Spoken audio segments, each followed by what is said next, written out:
Hey, Matt. Hey. What you doing? Cleaning? Thanks for cleaning the kitchen. Yeah. Appreciate it. It's not been this clean in a while. Well, but you know why we're cleaning, don't you? Why are we cleaning, Matt? Brew day. Stick around, guys. Get to watch Matt clean all day.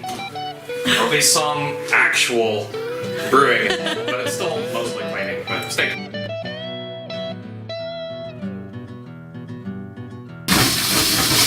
The brew kettle? This is the old brew kettle. Oh. And what we're gonna do is use this to sanitize the coil. Okay. But it has to be clean too. Okay. What does the coil do? That is the work chiller. Okay. And we will use that at the end of the process to cool off the beer. Okay. We'll see that later, I guess.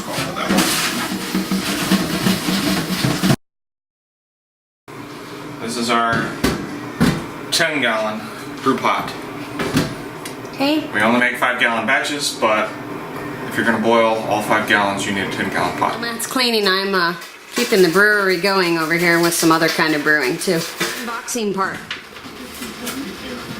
And the coffee.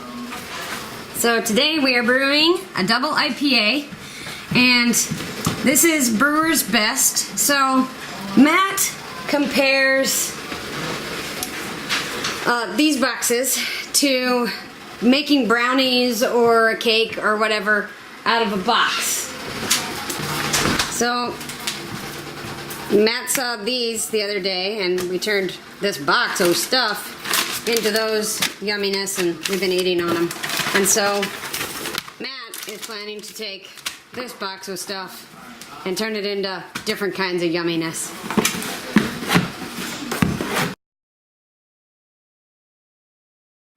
Safety tip for you when you're brewing. Always make sure that the connections on your hoses, the clamps, are tight. I almost scored a very severe burn once upon a time because these things were not tight. In this case, they're all pretty good. So we're done. Okay, so we have a powder cleaner. Powder brewery wash. Okay. Is that a sanitizer or just a cleaner? Just a cleaner. I like to use this on the surfaces that will really get lots of beer on them, because I don't know if other soaps leave residue. So this is something that's best to use for that kind of thing. Okay. This you've seen before, this powder brew wash. This you have not seen before, at least not in our video. This is the fermenter. Very fancy, 5-gallon pail. Guess what? We're gonna clean it.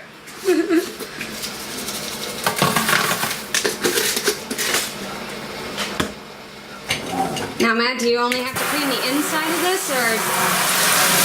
Well, obviously the inside is the most important part, but I'll clean the outside too.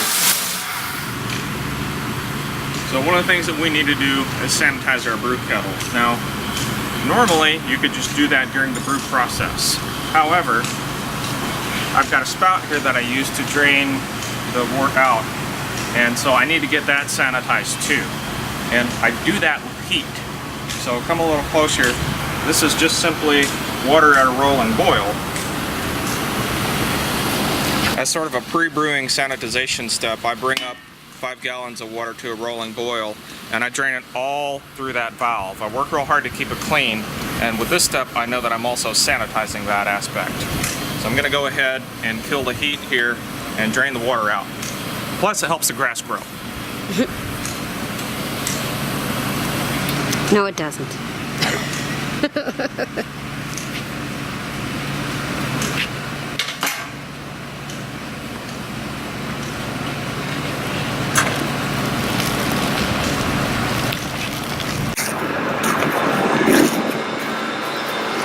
So this is the grain that's going in the... Yep. that we're brewing with. Okay. Well, we're going to take this crushed grain and make kind of a tea. We gotta wait until the water temperature is between 150 and 165. I got it a little too hot, so it's gotta cool off a little bit. We'll steep it for 20 minutes and go from there.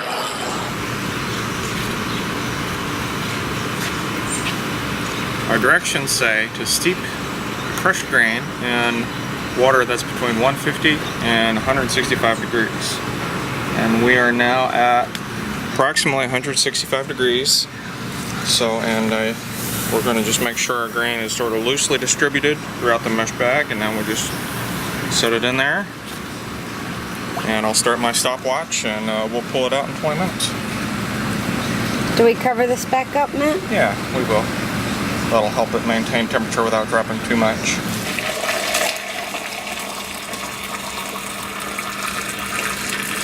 So what's that for? Well, what we're doing is we are warming the malt extract. So that's what's in there? Yep, that's all liquid malt extract. And that's probably a little hotter than necessary, but what we're going to do is make it much easier to pour. That stuff is the consistency of molasses. Molasses-y, syrupy stuff. Okay. Yep. Got it. Well, it's been in there for about 20 minutes or so. According to my stopwatch, 21 minutes. And the temperature is 160, so it never dropped down below out of range. So we've probably got ourselves a pretty good tea. Okay. Does it smell good? Yeah, it smells sort of Smells like bread. Sort of like bread, yeah. Like just the grain part. There's no yeast yet, obviously. But we're going to remove that.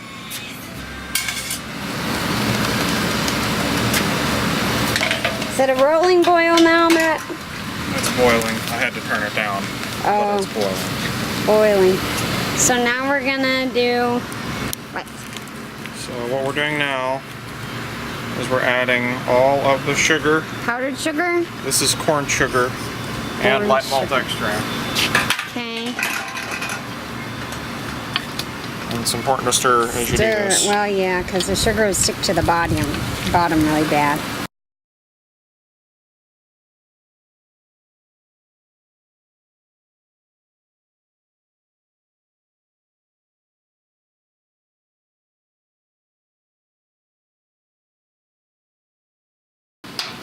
Okay, so the malt extract syrupy stuff comes in a little bucket and you heated it up.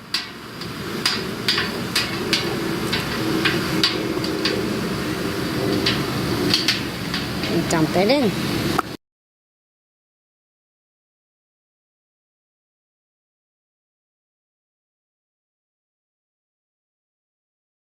And we do that with all 3 cans? Right. Okay. And now what you got? Founder's Breakfast Stout. Oh. Well, you're brewing beer. Yeah, so the single most important ingredient in beer is cleaning and sanitation. However, the rule about brewing is it's helpful to drink beer while you brew beer. Good times. Hey, I'm brewing beer too. What's your point? What's that, Matt? This is our first installment of Amarillo hops. Okay. Just little pellets. That's right. So not real flowers, just pellets. Right. And we start the stopwatch. Okay. Immediately, this started smelling like flowers and plants. Because that's what hops are, flowers and plants. The next installment's in 15 minutes. 15 minutes to stir. Got it. All right. So we're at roughly 15 minutes. And for the second installment of hops, and then this goes for 30. Is this the same kind of hops again, Matt? It's the same kind of hops, but we get a slightly different effect based on when we add it to the brew. Okay. So the later it is in the brew, the less bitterness you get, and the more aroma that you get. Okay. So this is still going to be mostly bitter since it's going to cook for 45 minutes. Okay. We added the last bit of the Amarillo hops. Yeah. And So we've these had are... a total of 3 installments of Amarillo. Now this is Cascade.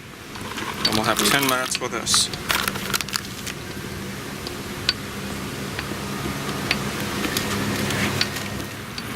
So now what we're doing, we're cooling our wort. Okay.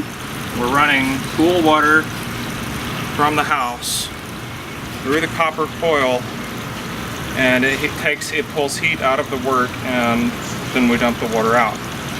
So now we're just going to run this for a while, and while that's running, I'm going to go sanitize this thermometer because we need the temperature to get down to 70 degrees. But at this point, sanitation is crucial because we no longer have the heat to keep things clean. So I'll be back.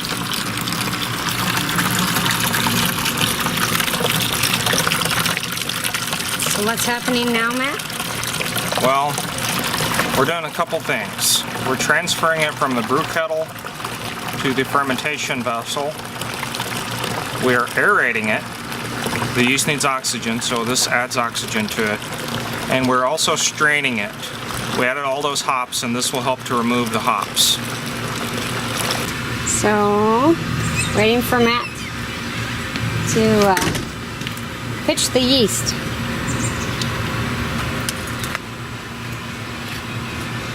We've sanitized our scissors and we've sanitized the package of yeast. And we didn't get quite down to the temperature I wanted, but we're about 80, so maybe it'll be okay.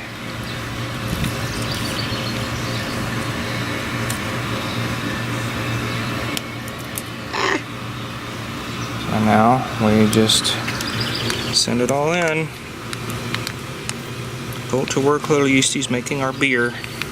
Can we stir it? Nope. Nope, just let it sit, huh? Right.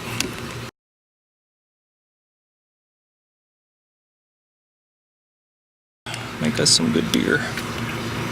Alright. So we're going to put the lid on, then I'm going to go get an airlock.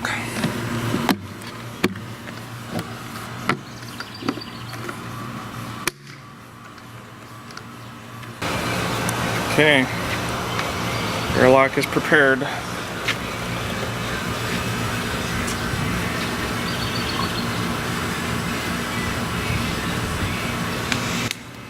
Okay.